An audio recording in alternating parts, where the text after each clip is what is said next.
જામનગરમાં સરકારી જીજી હોસ્પિટલનો વધુ એક વિડિયો થયો વાયરલ। હોસ્પિટલની જૂની બિલ્ડિંગમાં રાત્રિના સમયે લિફ્ટમેન હાજર ન રહેતા હોવાનો વિડિયોમાં આરોપ। જામનગરની જીજી હોસ્પિટલમાં લિફ્ટની બેદરકારીને લઈને ફરી એકવાર વિવાદ ઊભો થયો છે। તાજેતરમાં એક વિડિયો વાયરલ થયો છે, જેમાં દર્દીઓ અને તેમના સગાઓ લિફ્ટમાં ફસાઈ ગયા હોવાની ઘટના દર્શાવવામાં આવી છે।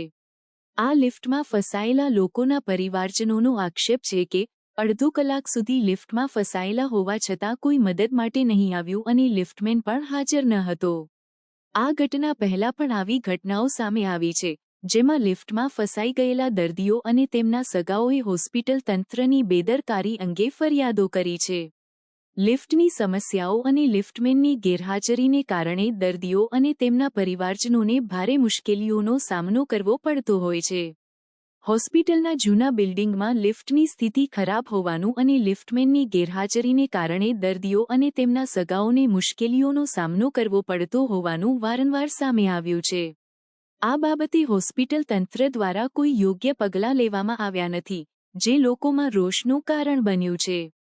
હોસ્પિટલમાં આવી ઘટનાઓને ધ્યાનમાં રાખીને લોકો હોસ્પિટલ તંત્ર પાસે માંગ કરી રહ્યા છે કે લિફ્ટમેનને હંમેશા હાજર રાખવામાં આવે અને લિફ્ટની યોગ્ય દેખરેખ રાખવામાં આવે, જેથી આવી ઘટનાઓ ફરીથી ન બને। આવી ઘટનાઓ તંત્રની બેદરકારીને દર્શાવે છે અને દર્દીઓની સલામતી માટે ગંભીર પ્રશ્નો ઊભા કરે છે।